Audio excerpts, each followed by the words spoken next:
বন্ধ হবে না আমি আপনাকে বলি, আমরা তো দেশব্যাপী শুরু করেছি। যেদিন টিকাটা দেব সেই দিন থেকে 4 উইকস টাইম লাগবে অ্যান্টিবডি ক্রিয়েট হইতে, কাজে আপনাকে ওই টাইমটুকু দিতে হবে। তবে একটা জিনিস তো নিশ্চয়ই চিন্তা করলে ভাই, হামটা পুষ্টিহীনতার কারণে যেভাবে ছোঁয়াচেভাবে সরেছিল 2020-এর পরে প্রত্যেক 4 বছর পর পর হামের ক্যাম্পেনিং হওয়ার কথা ছিল। বিগত সরকারগুলি টিকা কালেক্টও করে নাই, সেই ক্যাম্পেনিংটা করে নাই। না করার কারণে 0 এজ থেকে 5 বছর পর্যন্ত একটা বিরাট সংখ্যার বাচ্চা আনভ্যাকসিনেটেড রয়েছে। ওই বাচ্চাগুলিরই বেশিরভাগ হাম হয়েছে। অবস্থাকে আমাদের সরকারের, আমাদের মাননীয় প্রধানমন্ত্রী নির্বাচনে আগে আমাদের নির্বাচনী ইশতেহারে সকলের জন্য সুস্বাস্থ্য নিশ্চিত করা আমাদের লক্ষ্য। সেই লক্ষ্যকে সামনে রেখেই দেশের বিভিন্ন প্রান্তরে আমরা যাচ্ছি। আজকে আমি এখানে আসলাম, বরিশাল সম্বন্ধে অনেক কথা শুনেছি, আমি সরাসরি দেখতে আসলাম। আমি এই হাসপাতালটা প্রথম দেখলাম, তারপর আপনার শিশু হাসপাতালটা দেখব, আরেকটা হাসপাতাল এখানে আছে ওইটাও দেখব, তারপরে রাস্তায় আরো 3-4টা উপজেলা হাসপাতালও দেখে যাব।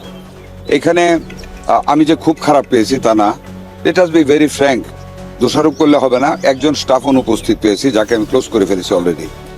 ক্লোজটা করতাম না, কিন্তু মিথ্যার আশ্রয় নিয়েছে, না এসেও বলেছে যে আসছে, মিথ্যা কথার জন্য ওকে ক্লোজ করে ফেলেছি।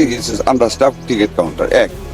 2 নাম্বার যে জিনিসটা সবচেয়ে বেশি পেয়েছে, আমার মহিলা মায়েরা তারা একটা কমপ্লেন করেছে, তারা সকালে যখন এখানে আসে ডাক্তার এখানে আউটডোরে দেরিতে আসে, এটা আমি লুক আফটার করতেছি। দ্বিতীয় যেটা সবচাইতে খারাপ সেটা হলো এখানে স্থানীয় ক্লিনিকগুলির কিছু দালালরা এসে এখান থেকে রুগীদের বাগিয়ে নিয়ে যায়, মিথ্যা কথা বলে যে এখানে এই নাই সেই নাই, নানান কথা বলে। এই দালালদেরকে গ্রেফতার করার জন্য আমি এখানে আমাদের গোয়েন্দা নজরদারি করার জন্য বলেছি, এবং প্রয়োজনে যত দালাল আছে সব গ্রেফতার করা হবে। চতুর্থত, হাসপাতালের ভিতরে অনেক ময়লা আবর্জনা, অস্বাস্থ্যকর পরিবেশ পেয়েছি। ডিসি মহোদয় এখানে আছেন, এবং আমি তত্ত্বাবধায়ককে বলেছি আজকের ভিতরে নোটিশ করবে, আগামীকালের ভিতরে স্পট টেন্ডার করে অকশন দিয়ে সমস্ত মালামাল এখান থেকে সরিয়ে এটা একটা ক্লিন পরিবেশ করবে।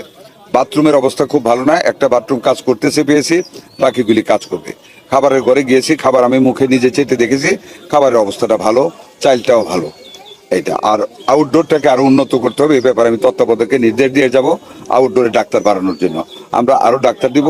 আরেকটা বিল্ডিং পিছনে আছে যেটা অব্যবহৃত, এই বিল্ডিংটা ডিসমেন্টেল করার জন্য, ভেঙে ফেলার জন্য আমি পূর্তের ইঞ্জিনিয়ারকে বলেছি আজকে চিঠি পাঠাতে, আমরা কালকে পাঠিয়ে দেবো এটা ভেঙে জায়গাটা সারতে। একটা কথা আপনাদেরকে বলি, একটা শিশু হাসপাতাল এখানে বিল্ডিং পড়ে আছে, আলহামদুলিল্লাহ দোয়া করবেন, দেখতে আসছি। এটা আগামী 3-4 মাসের ভিতরে আমাদের মাননীয় প্রধানমন্ত্রীর সাথে গতকাল মিটিং হয়েছে, আমরা পূর্ণাঙ্গভাবে চালু করার চেষ্টা করবো, যাতে করে আমাদের বরিশালবাসী, দক্ষিণ এলাকার মানুষ যাতে ভালো সেবা পায়, শিশুরা যাতে চিকিৎসা পায়, ওইটারও আমরা ব্যবস্থা করবো ইনশাল্লাহ। জনবল আপনারা জানেন আমরা 1 লক্ষ জনবল নিয়োগ করতে যাচ্ছি আগামী জুলাই থেকে। গত 17 বছরের দুঃশাসন, আমাদের হাতে কোনো টাকা পয়সা দিয়ে যায় না, বিল্ডিং করেছে, জনবল নাই, ডাক্তার রিক্রুট করে নাই, মানে যত সব কাজ করেছে এই ধরনের, এগুলি ওভারকাম তো এক রাত্রে একদিনে করা যাবে না। আমরা চেষ্টা করতেছি। এই যে একটা হাম লেভেলা গেল, আমরা কিন্তু আপ্রাণ চেষ্টা করেছি আপনাদের সহযোগিতা। একটা ভ্যাকসিন আমাদের হাতে ছিল না। ওই দিন আপনার ইউনিসেফের রানা ফ্লাওয়ার, যিনি কান্ট্রি রিপ্রেজেন্টেটিভ, উনি একটা কথা বলেছে ওনাদের মিটিংয়ে, যে পৃথিবীর ইতিহাসে বাংলাদেশ এইবার যে রেকর্ড করেছে, যে অল্প দিনে এতগুলি ভ্যাকসিন কালেকশন করেছে, পৃথিবীতে আর কোনো দেশ পারেনি। আমাদের হাতে এখন বাফার স্টক আছে। আপনারা বরিশাল, আমি আপনারা জানেন কিছুদিন আগে 12 তারিখ থেকে বরিশাল সিটি কর্পোরেশন আমরা ভ্যাকসিন দিয়েছি, আমরা কাভার করেছি 100% কাভার হয়েছে না তত্ত্বাবধায়ক সাহেব? 100% প্রায় হয়ে গেছে, এবং এইখানে আল্লাহর রহমতে এটা দেওয়ার পরে এখন আমাদের রোগীর সংখ্যা কমে এসেছে। আমরা চেষ্টা করতেছি, আপনারাও খেয়াল রাখবেন, আমরা কিন্তু আপনাদের পজিটিভ